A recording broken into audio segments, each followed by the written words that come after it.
Hello दोस्तों, law with advocate Kavita channel पर आप सभी का प्यारा सा वेलकम। तो आज की क्लास में हम CS, CMA और CA वालों के लिए इंटरप्रिटेशन ऑफ स्टैट्यूट को पढ़ने जा रहे हैं। बहुत ही सिंपल वर्ड्स में हम इसको समझेंगे क्योंकि थोड़ा सा ये कंफ्यूजिंग है। इंटरप्रिटेशन किसी भी वर्ड की करना इजी नहीं है। जब करना इजी नहीं है तो समझना भी थोड़ा सा टिपिकल हो जाता है, लेकिन बहुत ईजी। हर टर्म को वन लाइनर की फॉर्म में समझेंगे तो फटाफट से आ जाइए। फर्स्ट ऑफ ऑल हमारा जो चैप्टर का टॉपिक है that is interpretation of statute. Interpretation का मतलब क्या होता है यहाँ पर फ्रेंड्स?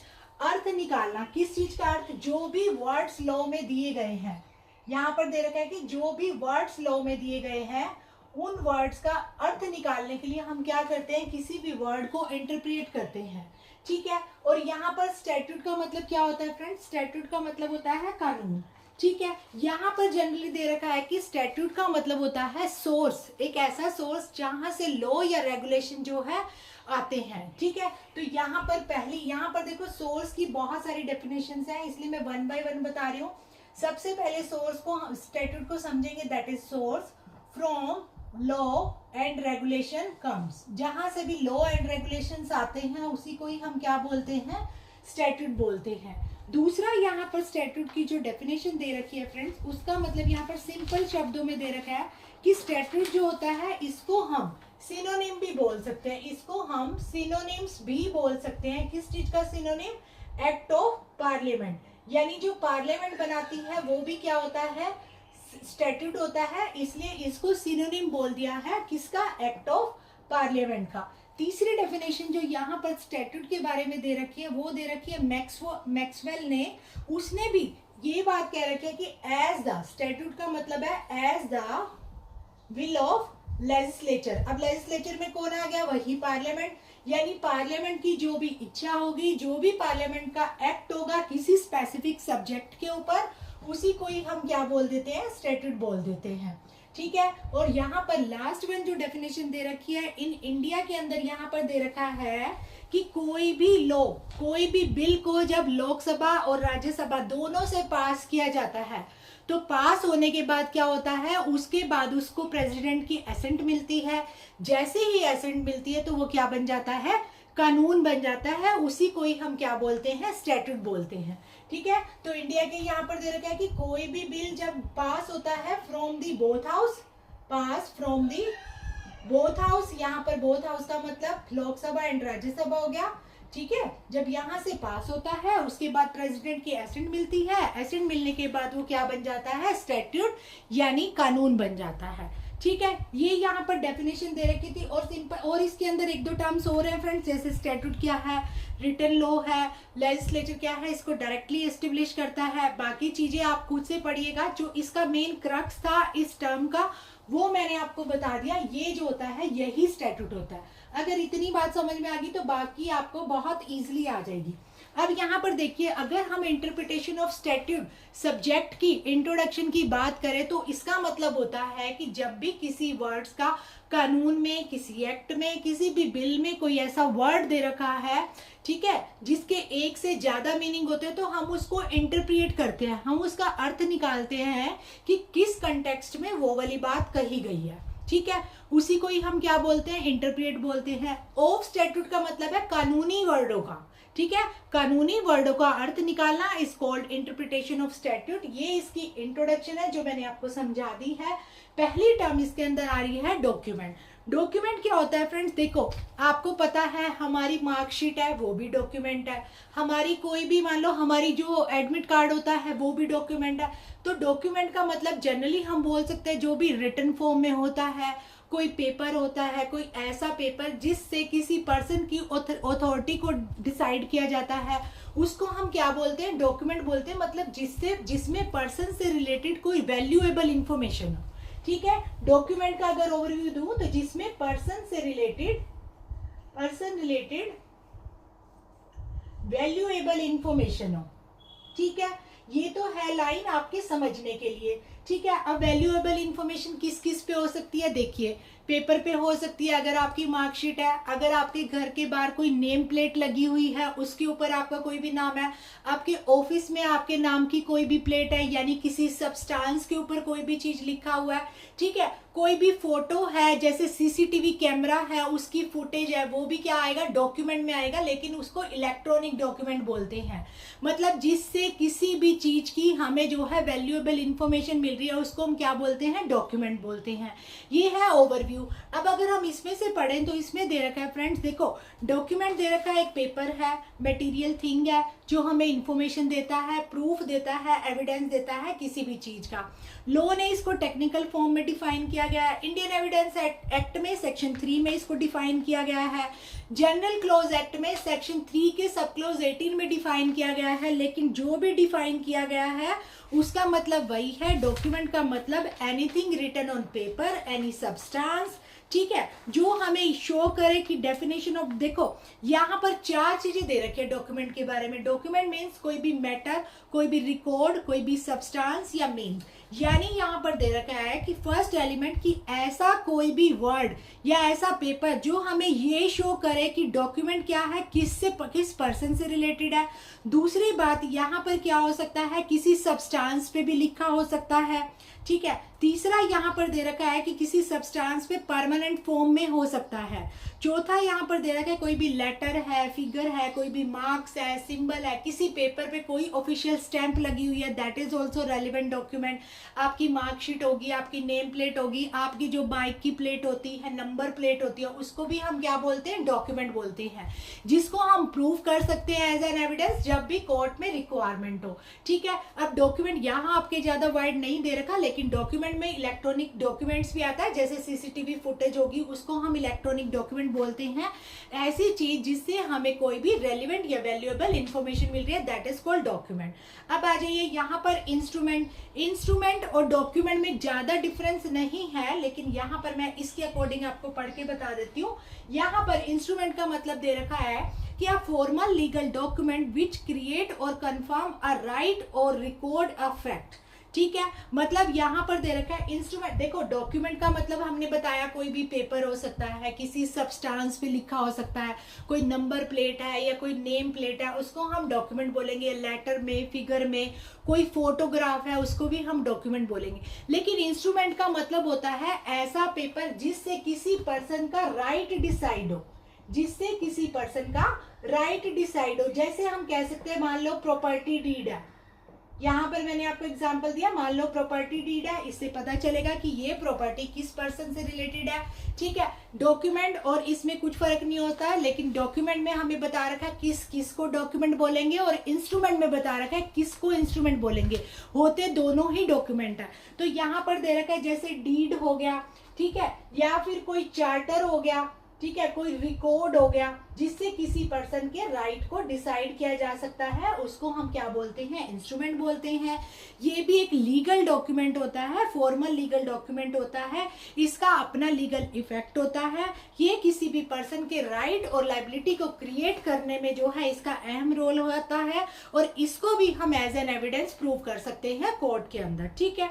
नेक्स्ट यहाँ पर दे रखा है कि इंडियन स्टैंप एक्ट 1899 2 के सब क्लॉज 14 में, Indian stamp act section 2 clause 14 में दे रखा है इंस्ट्रूमेंट का मतलब है हर तरह का डॉक्यूमेंट जिससे किसी भी पर्सन का राइट एंड लाइबिलिटी क्रिएट होती है, is called instrument. Got it.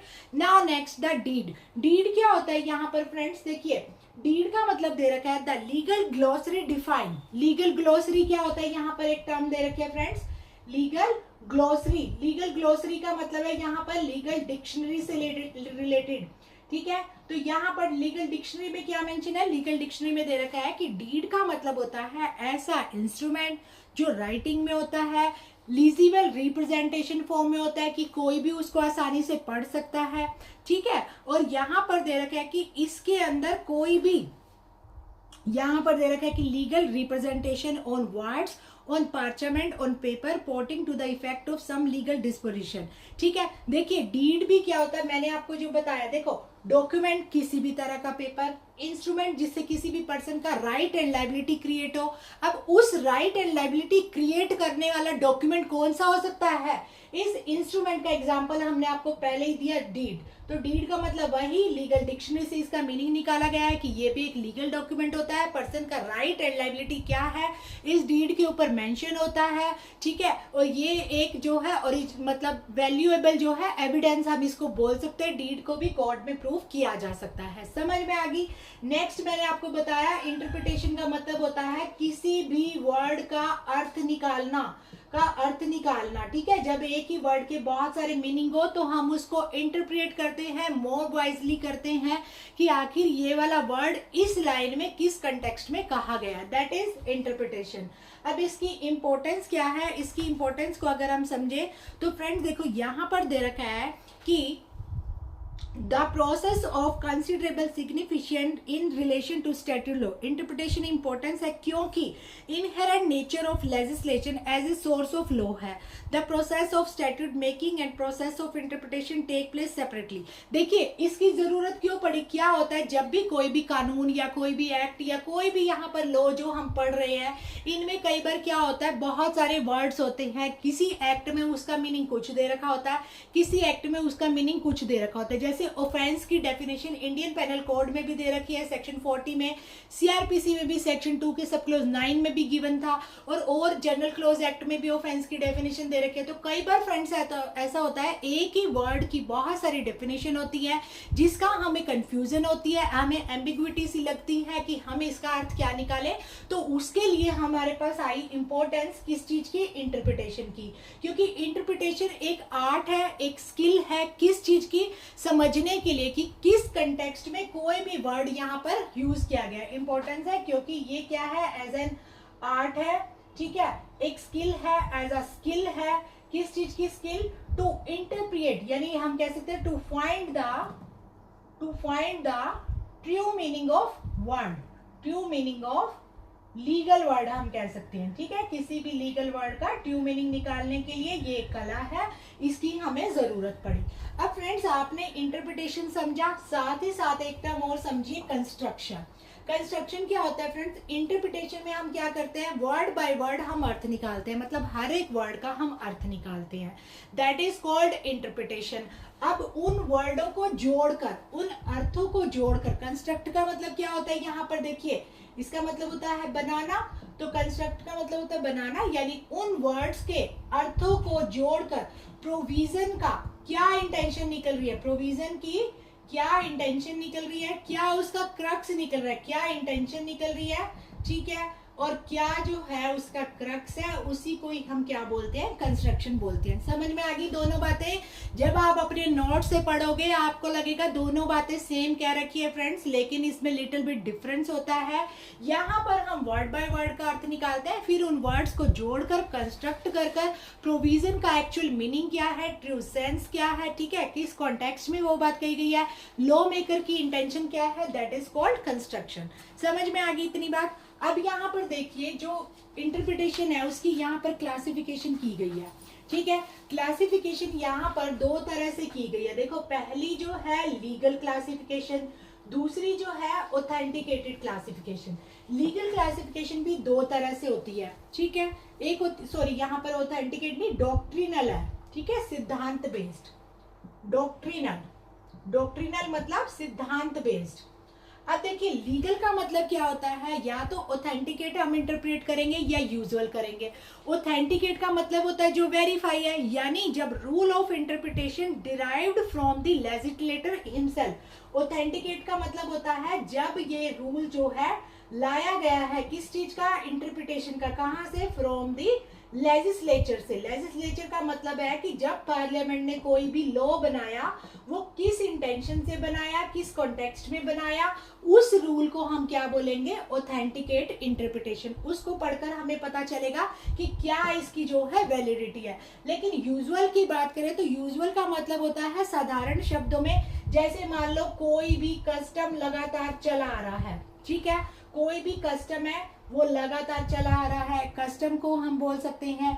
या फिर कोई केस लो, यानी लोन कोर्ट ने पहले किसी केस में जो है जो डिसीजन दिया था, फिर वही डिसीजन जो है फर्दर जो है फॉलो किया जाने लगा, तो उस अकॉर्डिंग भी हम वर्ड्स का इंटरप्रिटेशन कर सकते हैं। यूजुअल इंटरप्रिटेशन मतलब जो ऑलरेडी चला आ रहा है, किसी कस्टम को समझकर किसी भी वर्ड्स का मीनिंग निकालना। और ऑथेंटिकेट का मतलब है जो लेजिस्लेचर ने लॉ बनाया, किस इंटेंशन से बनाया, किस पर्पस से बनाया, ठीक है, तो उससे हम समझेंगे उस वर्ड का मीनिंग क्या हो सकता है। इसके बाद आता है डॉक्ट्रिनल इंटरप्रिटेशन का मतलब होता है सिद्धांत के बेस पे आप कैसे अर्थ निकालेंगे किसी भी वर्ड का।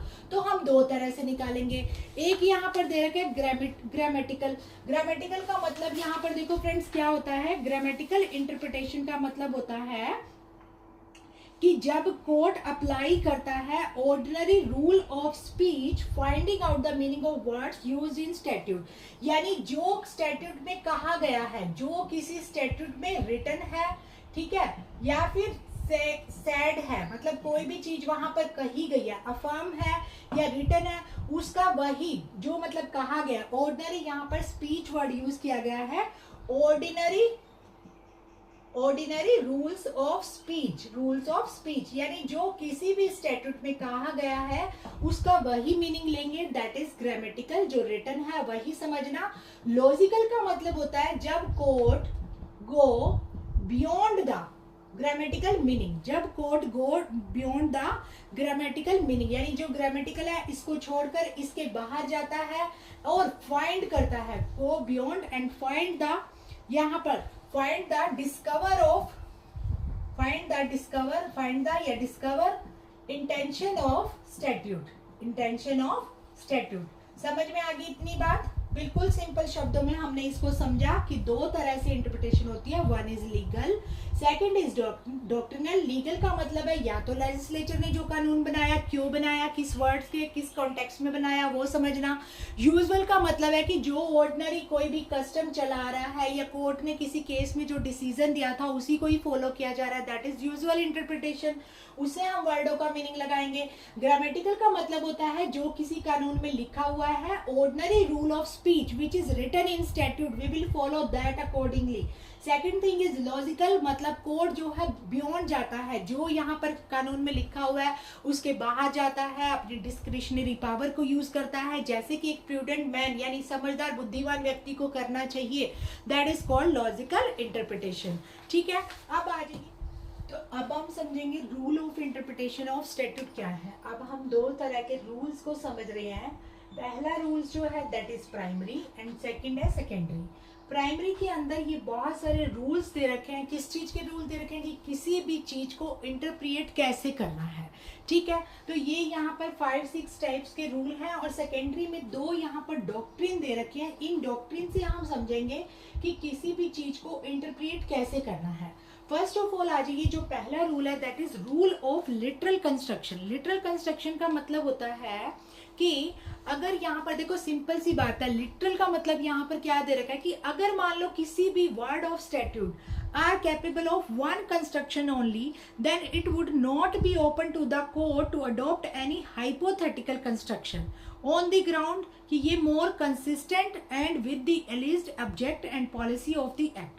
देखिए यहाँ पर है, सबसे पहले रूल ऑफ लिटरल कंस्ट्रक्शन क्या है, ये एक कार्डिनल प्रिंसिपल है। क्या बोलेंगे इसको, देखिए रूल ऑफ लिटरल कंस्ट्रक्शन ये कार्डिनल प्रिंसिपल है। कार्डिनल प्रिंसिपल का मतलब होता है एक मुख्य यहाँ पर प्रिंसिपल सिद्धांत है कि अगर मान लो कोई भी लॉ है उसके अंदर अगर कोई भी वर्ड या किसी प्रोविजन को हम जो है लिटरली उसको जो है इंटरप्रेट कर सकते हैं, मतलब उसका अर्थ जो है इजीली, यहाँ पर देखो किसी भी चीज का अर्थ निकालने के लिए कैपेबल है, यहाँ पर कैपेबल वन कंस्ट्रक्शन ओनली का मतलब क्या, अभी मैंने कंस्ट्रक्शन बताया था कि अगर किसी प्रोविजन का अर्थ निकालने के लिए एक ही कंस्ट्रक्शन कैपेबल है तो हम उसी को ही फॉलो करेंगे, बेवजह किसी भी हाइपोथेटिकल इंटरप्रिटेशन में नहीं जाएंगे, हाइपोथेटिकल कंस्ट्रक्शन नहीं करेंगे। हाइपोथेटिकल का मतलब हम अपना अनुमान नहीं लगाएंगे कि क्या इसका ये भी हो सकता है या ये हो ही सकता है। तो लिटिल का मतलब है विच इज गिवन, जिसकी एक ही कंस्ट्रक्शन से हमें किसी प्रोविजन का अर्थ समझ में आ रहा है तो हम उसका अर्थ वही लगाएंगे, इससे ज्यादा नहीं। ये है rule of little construction. Second की अगर हम बात करें, और फ्रेंड्स इसके अंदर देखो बहुत सारी चीजें दे रखी हैं कि जो है कार्डिनल रूल ऑफ कंस्ट्रक्शन है, statute must be constructed literally and grammatically giving the words their in ordinary and natural meaning. मतलब कानून के अंदर जो भी ग्रामेटिकल और उनका नेचुरल मीनिंग दे रखा है उसका वही अर्थ निकालो, अपना हाइपोथेटिकल, अपनी प्रिजम्पशन मत क्रिएट करो, एज्यूम मत करो कि इसका मीनिंग ये भी हो सकता है। अब इसके अंदर देखिए 1.5 पेज का ये प्रिंसिपल दे रखा है, आप इसको पढ़ लीजिएगा और इसके अंदर ज्यादा कुछ नहीं है। एक यहाँ पर जो है नेक्स्ट यहाँ पर दे रखी है, एक मैगजीन दे रखी है इसी के अंदर कि यहाँ पर दे रखा है कि एब्सोल्यूटा, यहाँ मैं मैगजीन लिख रही हूँ, आप समझिए इसी से रिलेटेड है रूल ऑफ, यहाँ इसी से रिलेटेड है, लिटिल कंस्ट्रक्शन से रिलेटेड। एब्सोल्यूटा मैगजीन है ये, एब्सोल्यूटा सेंटेनिया एक्सपोजिटर पोजिटर नॉन इंडिजेंट। इसका मतलब फ्रेंड्स इतना ही है कि रूल ऑफ लिटिल कंस्ट्रक्शन के अंदर हम जो है किसी भी चीज को इंटरप्रेट या कंस्ट्रक्ट करेंगे plain word which is explained in the statute. जो भी प्लेन वर्ड, साधारण वर्ड इस जो है स्टैट्यूट के अंदर गिवन है उसका मीनिंग वही लगाएंगे जो मैंने आपको पहले समझाया। इस मैगजीन का मीनिंग भी यही है, लेकिन मैगजीन देखते ही हम कंफ्यूज हो जाते हैं कि इसका मीनिंग क्या होगा। तो फ्रेंड्स ये जो मैगजीन है आपको ध्यान रखना है, ये इस पहले रूल से रिलेटेड है, मीनिंग वही है। अगर कोई भी स्टैट्यूट कैपेबल है one construction only, plain words given है, ordinary rule of speech given है, we will follow that, we will not assume anything else. ठीक है, नेक्स्ट यहाँ पर जो दे रखा है हमें रीजनेबल कंस्ट्रक्शन दे रखी है। रीजनेबल कंस्ट्रक्शन का मतलब यहाँ पर फ्रेंड्स दे रखा है, इसको भी हम एक मैगजीन से समझते हैं। यहाँ पर एक मैगजीन दे रखा है उट्रेट प्रेस मैजिस वैलेट क्वाम पेरियड। इसका मतलब है फ्रेंड्स कि कानूनी शब्दों का अर्थ वही लगाया जाएगा जिस तरफ वो इशारा कर रहे हैं। आपकी समझने के लिए हिंदी में एक लाइन में समझिए, रीजनल कंस्ट्रक्शन के अंदर जो मैगजीन गिवन है इसका मतलब जस्ट इतना है कि कानून के शब्दों का अर्थ वही लगाया जाना चाहिए जहां जिस तरफ वो इशारा कर रहे हैं। अगर मैं इसको इंग्लिश में पढ़ूं इस मैगजीन का मतलब, तो word of statute must be construed so as to lead to a sensible meaning. जिस सेंसिबल मीनिंग की तरफ वो इशारा कर रहे हैं इसका मीनिंग वही लगाइए और इससे ज्यादा कुछ भी नहीं। तो ये है रूल ऑफ रीजनेबल कंस्ट्रक्शन, मतलब जो जायज है भाई उतना ही कीजिए, उससे ज्यादा कुछ भी मत कीजिए। इंटरप्रिटेशन ऐसे ही कीजिए जो गिवन है, जो अर्थ उसका निकल रहा है, किसी भी अपने कॉन्टेक्स्ट को बीच में जो है रिलेट मत कीजिए। ये था rule of reasonable construction. Next आ जाइए रूल ऑफ हार्मोनियस कंस्ट्रक्शन। इसके अंदर भी देखो फ्रेंड्स यहाँ पर दे रखा है कि ये एक रिकॉग्नाइज मतलब बहुत जाना पहचाना रूल है। रूल किस चीज का है? ये हार्मोनियस कंस्ट्रक्शन। हार्मोनिक का मतलब होता है शांति मेंटेन करना, बैलेंस बनाना। तो यहाँ दे रखा है कि जो भी it is recognised rule of interpretation of statute and deed that the expression use there should ordinarily be understood in a sense in which they best harmonise with the object of the statute. देखो मैं आपको इसका crux बताती हूँ। इसका मतलब है harmonious construction का मतलब है इसका, देखिए जेनेरिलिया स्पेसिफिकस नॉन डेकोरेट। इस पहले तो इस यहाँ पर मैगजीन का मतलब समझिए। इस मैगजीन का मतलब यहाँ पर फ्रेंड दे रखा है कि एक स्पेसिफिक रूल विल ओवरराइड कर सकता है जनरल रूल को अगर उस जनरल रूल से किसी पर्टिकुलर पर्सन पर इफेक्ट पड़ रहा है। सपोज दो पार्टी है, कोई केस चल रहा है और दोनों पार्टी का जो केस है रिलेटेड टू ए सब्जेक्ट जिसके अंदर जो है उसकी दो कंस्ट्रक्शन हो रही है। ठीक है। तो हम किसको फॉलो करेंगे, हम क्या करेंगे, हार्मनी बिठाएंगे, शांति बिठाएंगे, बैलेंस बिठाएंगे, ऐसी कंस्ट्रक्शन को फॉलो करेंगे जिससे किसी भी पर्सन को नुकसान ना हो। ठीक है। हार्मोनियस कंस्ट्रक्शन का मतलब रूल ऑफ कंस्ट्रक्शन, ऐसे वर्ड्स का प्रोविजन को कंस्ट्रक्ट करना जिससे किसी भी पर्सन को नुकसान ना हो। ठीक है। ये एक बेसिक रूल है। ये कहता है, ये पॉसिबल है to avoid a conflict between two provision on a proper construction. कोई टू प्रोविजन है, जब हम उसकी कंस्ट्रक्शन कर रहे हैं तो एक का अर्थ कुछ निकल रहा है, दूसरे का अर्थ कुछ निकल रहा है, तो हम ऐसा प्रोविजन फॉलो करेंगे जिससे किसी भी पर्सन को नुकसान ना हो। ये इसका मतलब है। स्पेसिफिक रूल भी ओवरराइड कर सकता है जनरल रूल को। ओवरराइड का मतलब है कि स्पेसिफिक रूल जो होगा उसको ऊपर माना जाएगा जनरल रूल से, क्योंकि अगर उससे जनरल रूल से किसी को इफेक्ट हो रहा है, सपोज देखिए SC/ST का जो भी एक्ट होता है ना, या SC/ST से रिलेटेड जो भी प्रोविजन है, उस केस में हम उनका जो स्पेसिफिक एक्ट है, यानी SC/ST का जो एक्ट है उसके प्रोविजन को ओवरराइड इफेक्ट मिला हुआ है, क्योंकि वो स्पेशल इन्हीं पर्सन से रिलेटेड है। अगर जनरली कहीं पर जाति की डिस्क्रिमिनेशन की बात की गई है, उस पर कोई पनिशमेंट है, लेकिन SC/ST एक्ट में किसी पर्टिकुलर जाति से रिलेटेड किसी भी ऑफेंस की पनिशमेंट कुछ अलग है, तो वो स्पेसिफिक एक्ट का क्या होगा, ओवरराइड इफेक्ट होगा, उसकी पनिशमेंट को फॉलो किया जाएगा। साथ ही साथ हार्मोनियस कंस्ट्रक्शन को समझने के लिए इन्होंने 4 बातें हमें बता रखी हैं। पहली बात, दूसरी, तीसरी। पहली बात कह रहा है कि जो भी प्रोविजन है वो सब्जेक्ट टू होगा। सब्जेक्ट टू होता है जो भी स्टैट्यूट में गिवन है उसके अधीन होगा। उसका मीनिंग वही निकाला जाएगा जो स्टैट्यूट में गिवन है, यानी जो स्टैट्यूट है उसके अधीन रहेगी हार्मोनियस कंस्ट्रक्शन। दूसरा कहता है not with standing, in spite of. Not with standing को समझने के लिए समझिए, इन स्पाइट ऑफ मतलब की बजाय, जो गिवन है उसकी बजाय हम किसी और को फॉलो नहीं करेंगे, एक्सेप्ट कि उससे किसी पर्टिकुलर पर्सन पर इफेक्ट ना पड़ रहा हो। तो नॉट विथ स्टैंडिंग यहाँ पर एक एक्सेप्शन दे रखी है कि एक्सेप्शनल केस में हम क्या कर सकते हैं, स्पेसिफिक रूल को ओवरराइड कर सकते हैं। अदरवाइज जो जनरल कंस्ट्रक्शन है जिससे दो प्रोविजन के कन्फ्लिक्ट को दूर किया जा सकता है, हम उसी हार्मोनियस कंस्ट्रक्शन को फॉलो करेंगे। लास्ट यहाँ पर दे रखा है विदाउट प्रिजुडाइज। यहाँ पर विदाउट प्रिजुडाइज का मतलब होता है, प्रिजुडाइज का मतलब होता है किसी को भी हानि ना पहुंचाना। तो कह रहा है कि हम हार्मोनियस कंस्ट्रक्शन किसी भी प्रोविजन को ऐसे करेंगे जिससे किसी को भी हानि ना पहुंचे। यहाँ पर हानि किसी इंसान की बात नहीं हो रही, यहाँ पर ये लाइन कंटिन्यूअस में होती है, without prejudice to the act of. इस तरीके से लाइन होती है, यानी किसी भी प्रोविजन में, किसी भी एक्ट के किसी प्रोविजन में कुछ गिवन है, उसको बिना हानि पहुंचाए हम क्या करेंगे, हार्मोनियस कंस्ट्रक्शन को फॉलो करेंगे।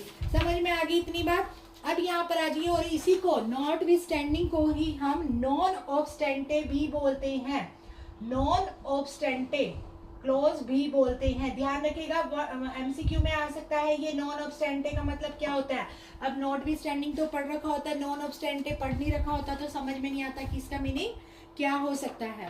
ठीक है। अब आ जाइए यहाँ पर 4th रूल पे, which is talking about hidden case और मिस्चिफ रूल। हिडन केस क्यों कहा गया है, क्योंकि ये जो रूल है मिस्चिफ रूल है, ये एक केस से आया हुआ है, इसको इसलिए इस रूल को हिडन केस के नाम से भी जाना जाता है। ठीक है। इस केस का मतलब क्या है, इस केस का सिंपल सा मतलब है, हिडन केस में क्या कहा गया था, 1584 का ये केस था। यहाँ पर इस केस में ये कहा गया था, intention of this rule always to make such construction as shall suppress the mischief and advance the remedy. समझिए इस रूल की इंटेंशन क्या है। हिडन केस की इंटेंशन थी कि क्या कीजिए, सप्रेस कीजिए, किस चीज को, सप्रेस द मिसचिफ, यहाँ पर मिस्चिफ, एंड सेकंड है advance the remedy. Advance the remedy इसका मतलब है कि जो यहाँ पर किसी भी प्रोविजन में अगर कोई भी मिसचिफ दे रखा है, मिसचिफ का मतलब कोई कमी दे रखी है, तो कमी को तो आप क्या कर दीजिए, कम कर दीजिए। ठीक है। और एडवांस द रेमेडी, और जो रेमेडी है उसकी तरफ आगे बढ़िए। समझ में आ गया। एक ओवरव्यू मैंने आपको इस पूरे केस का दे दिया। इस केस में वैसे तो 4 बातें कही गई थी, जो 4 बातें हैं जिसको ध्यान में रख के हम मिस्चीफ रूल को फॉलो करेंगे, वो चारों बातें मैं आपको अभी समझाने वाली है। फर्स्ट ऑफ ऑल आप इसका क्रक्स समझिए। इस केस का मतलब है कि इंटेंशन थी इस रूल की सप्रेस द मिस्चीफ, कमी को तो खत्म करना, और रेमेडी की तरफ एडवांस। एडवांस का मतलब होता है आगे बढ़ना। अब यहाँ पर 4 चीजों पे ध्यान देने के लिए कहा गया था मिस्चीफ रूल के अंदर। पहली बात है कि what was the law before the making of the act. जब भी आप मिस्चीफ रूल को फॉलो करेंगे, आप निकालेंगे कि कोई भी कमी है या नहीं, उसको कैसे दूर करना है, तो उसके लिए सबसे पहले आप क्या देखेंगे कि अब जो एक्ट है, इस एक्ट से पहले इस प्रोविजन से रिलेटेड क्या लॉ था, पहले आप उसको समझेंगे। ठीक है, what was the law before, यानी लॉ पहले क्या था। ठीक है, बिफोर दिस एक्ट, इस एक्ट से पहले कानून क्या था। दूसरी बात यहाँ पर गिवन है कि व्हाट वाज द डिफेक्ट, कमी क्या थी। अगर पहले भी इस एक्ट से पहले भी ये लॉ था तो उसमें क्या डिफेक्ट था, क्या मिसचीफ था, क्यों नए लॉ को बनाने की जरूरत पड़ी। ठीक है, तीसरी बात हम ये देखेंगे कि how does the act of Parliament seek to resolve और केयर द मिसचीफ और डेफिशिएंसी, कि पार्लियामेंट कैसे एक्ट करेगी अगर कोई भी, जो यहाँ पर दे रखा है, कोई भी मिसचीफ आ जाता है तो पार्लियामेंट उससे कैसे डील करेगी। मिसचीफ, पार्लियामेंट, डीलिंग, मैं ऐसे कीवर्ड्स लिख रही हूँ, समझ जाइएगा। ठीक है, और फोर्थ पॉइंट यहाँ पर दे रखा है कि what are the true reason for remedy. अब इन सब चीजों के बाद आपका रेमेडी देने का भी क्या कारण है, वो भी आपको बताना होगा। किस चीज के अंदर, हिडन के इसके अंदर। ठीक है, मिसचीफ रूल को फॉलो करने के लिए इन 4 चीजों का ध्यान रखना पड़ेगा कि किस कारण से अब रेमेडी दी जानी चाहिए, ये भी आपको ध्यान में रखना पड़ेगा। समझ में आ गया। ये था हमारा चौथा रूल ऑफ कंस्ट्रक्शन था, यानी प्राइमरी रूल के अंदर हमने 3 रूल पढ़ लिए। अब आता है हमारे पास 5वां rule, that is talking about, अच्छा इसके अंदर ही ना कुछ टर्म्स दे रखे हैं, जैसे हिडन केस है। ठीक है, अब यहाँ पर आता है हमारे पास rule of beneficial construction. Beneficial construction का मतलब यहाँ पर क्या है, देखो फ्रेंड्स, नाम से ही समझ में आ रहा है, बेनिफिशियल, जो किसी भी पर्सन के लिए बेनिफिशियल हो उसी को ही आप क्या करें, चूज करें, ऐसी कंस्ट्रक्शन करें, प्रोविजन का ऐसा मीनिंग निकालें। यहाँ पे समझिए आप इसके बारे में। 5वां रूल है रूल ऑफ बेनिफिशियल कंस्ट्रक्शन, और एक है हमारे पास रूल ऑफ एक्सेप्शनल कंस्ट्रक्शन। सबसे पहले समझिए बेनिफिशियल कंस्ट्रक्शन। बेनिफिशियल कंस्ट्रक्शन का सिंपल सा मीनिंग है कि किसी भी प्रोविजन की कंस्ट्रक्शन, यानी वर्ड का अर्थ निकालकर उस प्रोविजन को ऐसे कंस्ट्रक्ट कीजिए जिससे किसी को फायदा हो। Which bring into effect provision for improving the condition of certain classes of people who are under privilege. ऐसे लोग हैं जिनको कोई प्रिविलेज नहीं मिल रही, जिनको जो है जिन पे ध्यान नहीं दिया जा रहा, तो आप रूल ऑफ बेनिफिशियल कंस्ट्रक्शन को फॉलो कर सकते हैं उस केस में, ताकि जो लोग अंडर प्रिविलेज हैं, जिन पे ध्यान नहीं दिया जा रहा, जिनको फेयरली ट्रीट नहीं किया जा रहा, उनको फेयरली ट्रीट किया जाए, उनको बेनिफिट पहुंचाया जाए, उनको फायदा हो जाए। ऐसी जो है आप लिबरली कंस्ट्रक्शन कीजिए, ए प्रोविजन लिबरली कीजिए जिससे इफेक्ट हो, यहाँ पर जो लेजिस्लेशन की इंटेंशन है उसका इफेक्ट पता चले कि किस इंटेंशन से ये कंस्ट्रक्शन की गई है। लास्ट वन है यहाँ पर rule of exceptional construction.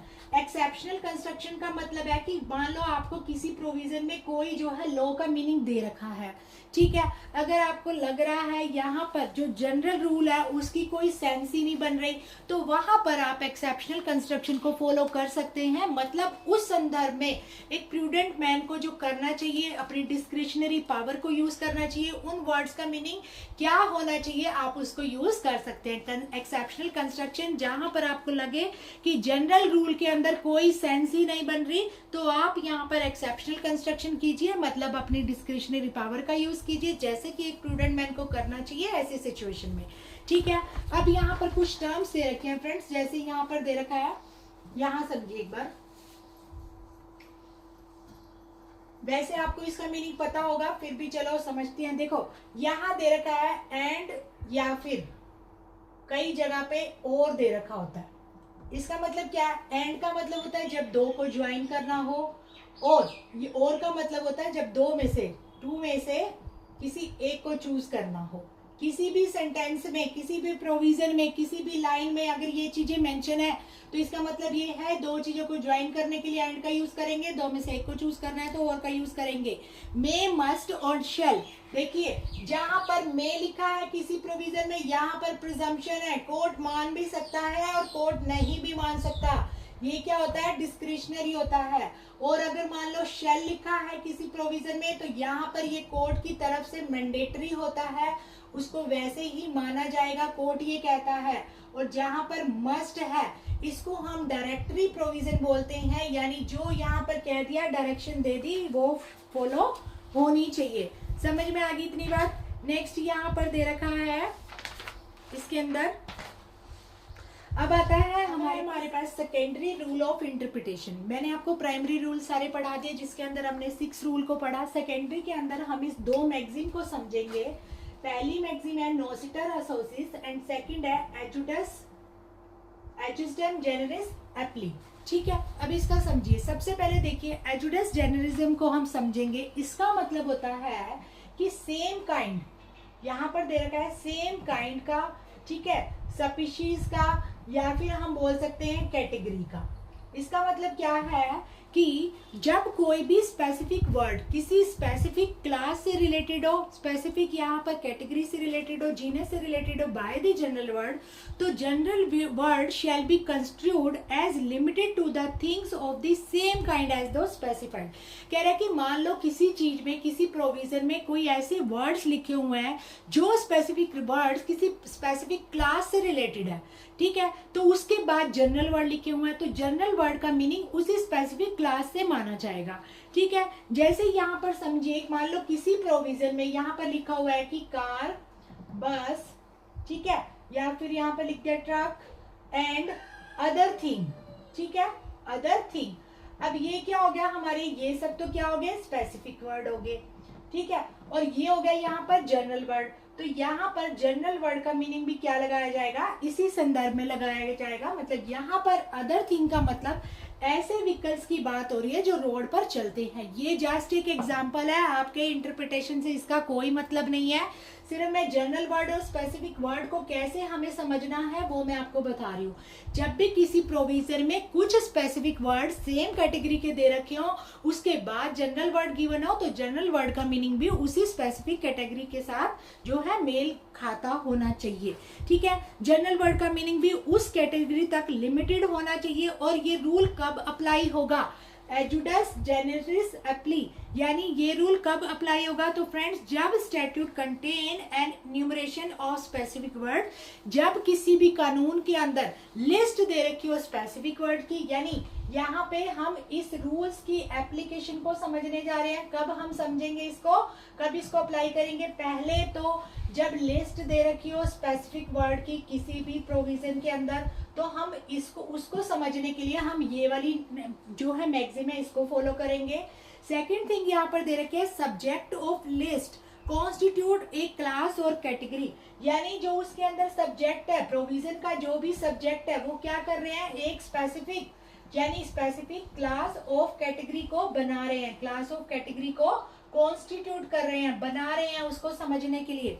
Third यहाँ पर दे रखा है class of category is not exhaustive by the numeration, यानी जो भी लिस्ट गिवन है वो सीमित लिस्ट नहीं है, जो भी लिस्ट है वो लिमिटेड नहीं है, उसमें और चीजें इंक्लूड की जा सकती हैं।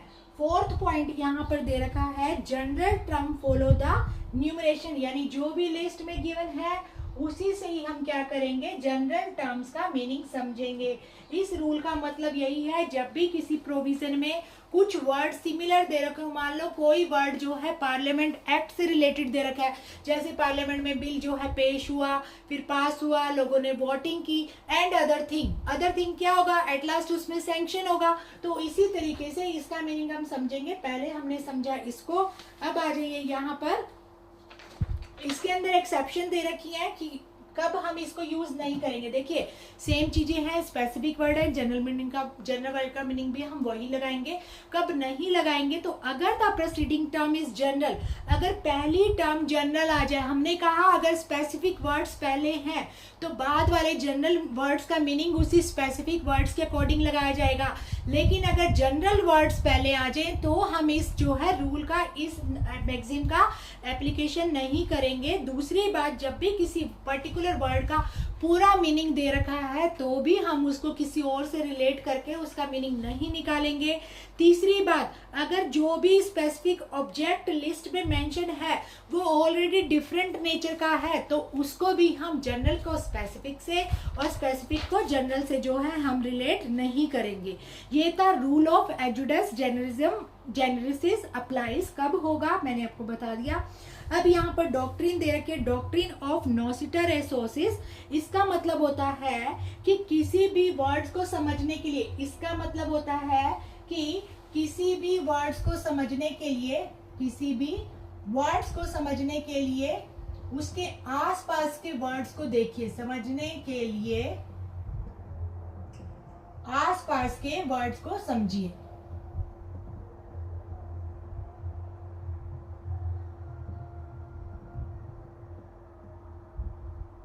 ठीक है, अब देखिए कैसे, जैसे यहाँ पर दे रखा है कि मान लो 2 या 2 से ज्यादा वर्ड है, ठीक है, that are susceptible of analogous meaning are coupled together, they are understood to be their color from each other। तो कह रहा है कि मान लो 2 ऐसे वर्ड है, दोनों ही सिमिलर दिखते हैं, ठीक है, दोनों ही सिमिलर दिखते हैं, तो एक को समझने के लिए हम क्या करेंगे, किसी दूसरे वर्ड से रिलेट करेंगे और उस दूसरे वर्ड से पहले वाले का मीनिंग निकालेंगे। आसपास के वर्ड्स को देखिए, जैसे फ्रेंड्स यहाँ पर दे रखा है कि fresh orange juice is not a fruit juice.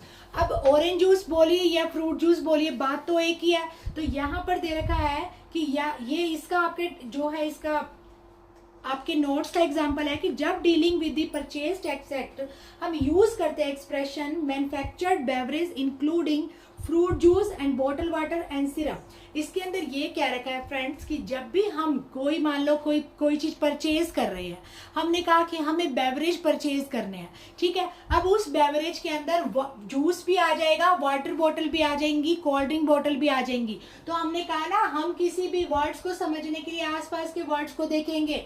अगर यहाँ पर लिखा हुआ है फ्रूट जूस और जो है वाटर बॉटल या फिर सिरप दे रखा है तो सभी को हम क्या मानेंगे, यहाँ पर बेवरेज मानेंगे। समझ में आ गई इतनी बात?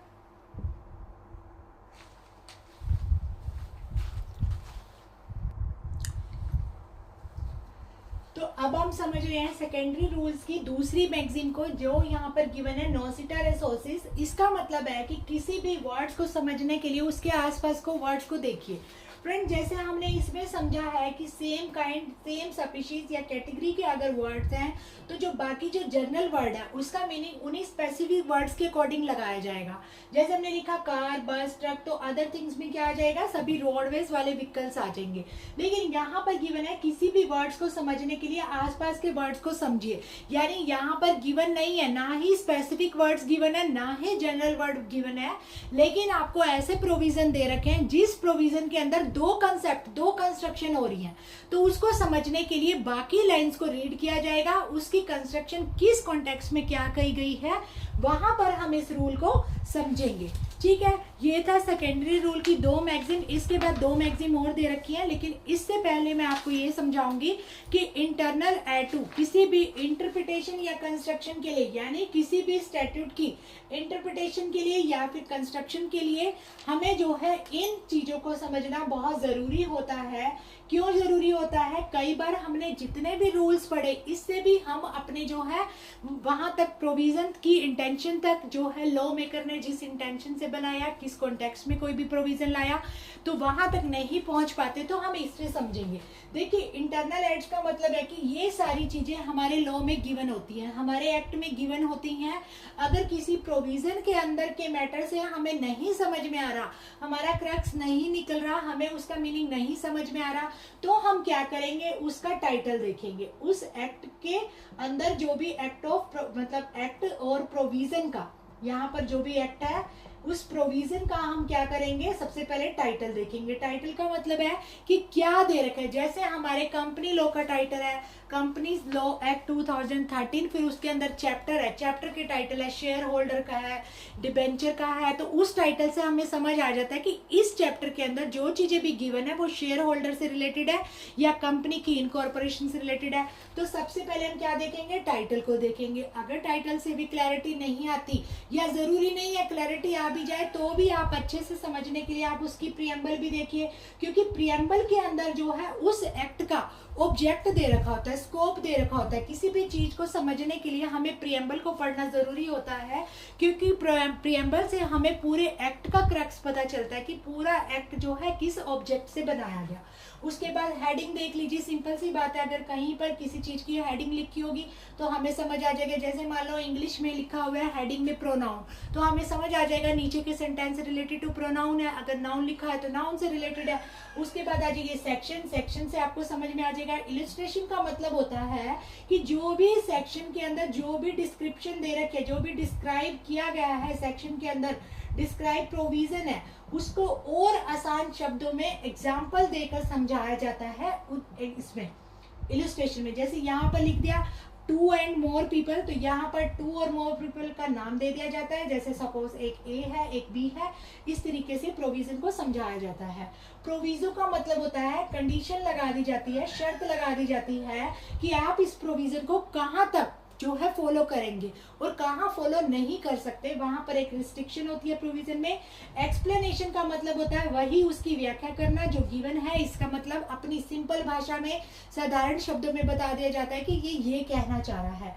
नेक्स्ट है शेड्यूल। कई बार क्या होता है प्रोविजन में सारी चीजें मेंशन नहीं कर सके, जैसे मान लो क्लास ऑफ कैटेगरी ए लिख दिया, ये तो लिख दिया प्रोविजन में। अब क्लास ऑफ कैटेगरी ए को रेफर करने के लिए वो क्या दे देते हैं, हमें दे देते हैं कि शेड्यूल को रेफर कीजिए। तो वो ए कैटेगरी में कौन से लोग हैं वो शेड्यूल में मेंशन होता है, तो आप शेड्यूल को पढ़ सकते हैं। साथ ही साथ यहाँ पर दे रखा है रीड एज होल, किसी भी कंसेप्ट को लॉ को पूरा पढ़िए, रीड एज होल।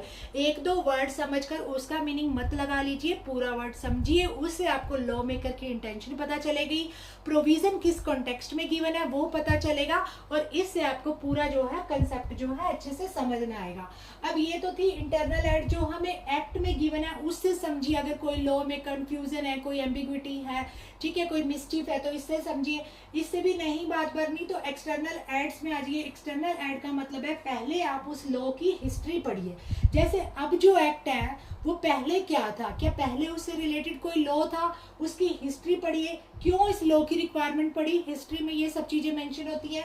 दूसरी बात कंसोलिडेट प्रोविजन, अगर 2 या 3 प्रोविजन है उसको एक साथ जोड़ के देखिए क्या कोई सेंस निकल रही है, अगर निकल रही है तो उससे आपको आपके प्रोविजन का पता चलेगा। यूजेस का मतलब होता है क्या वो पहले से ही यूज में है, कोई पहला कोई रीति रिवाज के अकॉर्डिंग ये बनाया गया है, इसको देखा जाएगा। जैसे कई बार क्या होता है कि कुछ लोग किसी एक पर्टिकुलर किसी भी इसको प्रोविज मतलब जो रूल होता है उनका, उसको कंटिन्यूएंस में क्या करते हैं फॉलो करते हैं, तो वो क्या हो जाता है उनके लिए वो कस्टम बन जाता है, और लॉ की सेंस में हम उसको क्या बोल देते हैं कि वो लॉ बन गया। लीगल सेंस में हम बोलते हैं कि ये उन लोगों का लॉ है, कानून है कि वो इससे बाहर नहीं जा सकते। नेक्स्ट है अर्लियर एंड लेटर एक्ट, मैंने आपको बताया। अब जो एक्ट है उसमें क्या है, पहले वाले एक्ट में क्या था, क्या कमी थी वो देखिए। डिक्शनरी डेफिनेशन, कई बार लीगल ग्लोसरी में भी मेंशन होता है कि किसी भी टर्म की इंटेंशन क्या है, क्यों लाई गई। और फॉरेन यहाँ पर डिसीजन दे रखे हैं, क्या फॉरेन, कई बार क्या होता है जैसे हमारा कॉन्स्टिट्यूशन है, बहुत सारी चीजें हमने बाहर के देशों से अडॉप्ट की गई हैं। अगर मान लो किसी प्रोविजन में हमें कंफ्यूजन हो रही है या हमें इंडियन लॉ में या केस लॉ में हमें नहीं समझ में आ रहा है, तो आप फॉरेन डिसीजन को फॉलो कीजिए कि क्या वहां से तो ये रूल नहीं आया गया। तो उस तरीके से आप क्या कर सकते हैं, इन सब चीजों को बहुत ईजिली समझ सकते हैं। अब यहाँ पर 2 मैगजीम और दे रखी है जो मैं चाह रही हूँ आपको समझाने के लिए, तो उसको समझने के लिए आप यहाँ देखिए। ये 2 मैगजीन जो है हमारी सेकेंडरी रूल से ही रिलेटेड है, तो समझिए इसको। यहाँ पर देखिए पहली मैगजीन जो यहाँ पर दे रखी है, डॉक्ट्राइन ऑफ कंटेम्पोरेनिया एक्सपोजिशियो। कंटेम्पो, मैं पूरा नाम नहीं लिख रही, यहाँ पर शॉर्ट फॉर्म लिख रही हूँ, कंटेम्पोरेनिया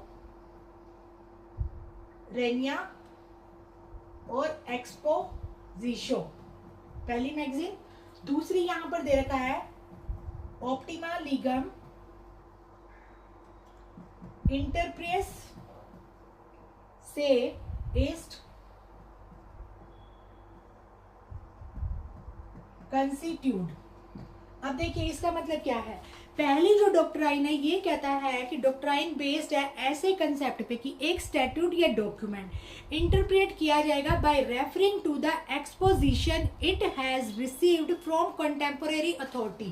कंटेम्पोरेनिया का मतलब होता है उस समय के, उसी समय की बात हो रही है, यानी उस समय में। एक्सपोजिशन का मतलब होता है व्याख्या, यानी उस समय में जो अथॉरिटी थी लॉ को बनाने वाली, उसने जो व्याख्या की थी उस लॉ की, उस रूल प्रोविजन को समझने के लिए आप उसको फॉलो कीजिए। कंटेम्पोरेनिया एक्सपोजिशन का मतलब है कि जो उस समय में अथॉरिटी थी, जिस अथॉरिटी ने ये लॉ पास किया था, तो जो व्याख्या यहाँ पर दी गई है वही जो है उसको समझी जानी चाहिए, उसका अर्थ वही माना जाएगा। ठीक है, ये है पहली मैगजीम। दूसरी मैगजीम यहाँ पर दे रखी है ऑप्टिमा लीगम इंटरप्रेस ईस्ट कंस्टिट्यूट। कह रहे हैं कि लॉ को समझने का जो बेस्ट तरीका है वो ये देखिए क्या वो लंबे समय में प्रैक्टिस में है। अगर लंबे समय से प्रैक्टिस में है मतलब लोग उसको यूज कर रहे हैं, लोग उसको फॉलो कर रहे हैं, यानी वो जो है वेरीफाइड है, ऑथेंटिकेटेड है, वैलिडिटी जो है उस पर जो है कोई शक नहीं किया जा सकता। तो किसी भी लॉ का मीनिंग समझने के लिए उस लॉ से जुड़ी हुई यहाँ पर जो भी कस्टम है, प्रैक्टिस है, उनको देखा जाएगा जो लंबे समय से फॉलो की जा रही है। अगर वो लंबे समय से भी फॉलो की जा रही है, यहाँ पर कह रखा है कि ऑप्टिमा लीगम, यानी लॉ को, यहाँ पर कह रहा है कि लॉ को समझने का, ऑप्टिमा मतलब समझने का बेस्ट जो है वे है, बेस्ट जो वे है वो यही है कि आप उसको देखिए क्या वो लॉन्गली स्टैंड बाय है, यानी लॉन्गली जो है वो यूज किए जा रहे हैं, फॉलो किए जा रहे हैं। अगर उनको लोग जो है लंबे समय से यूज कर रहे हैं तो हम मान सकते हैं ये ऑथेंटिकेटेड है, वेरीफाइड है। ये था friends interpretation of statute. CA वालों का एग्जाम आने वाला है सितंबर से, तो ये सब्जेक्ट भी उनसे ही रिलेटेड था। और बाकी लॉ लवर्स या जुडिशरी एस्पिरेंट कोई भी लॉ को पढ़ने वाले स्टूडेंट है तो उनको ये समझना चाहिए जब हम इस एक्ट को पढ़ते हैं हमें कुछ समझ नहीं आता, लेकिन एक दो बार पढ़ने से हमारी इसके साथ जान पहचान बन सकती है, हम बहुत अच्छे से इसको समझ सकते हैं, फिर ये इजी लगने लगता है। आई होप ये क्लास आपको अच्छे से समझ आई होगी। नेक्स्ट क्लास देखते हैं हम सीए वालों के लिए कौन सी इंपॉर्टेंट है, वो क्लास लेकर मिलेंगे नेक्स्ट वीडियो में। Bye bye, thank you.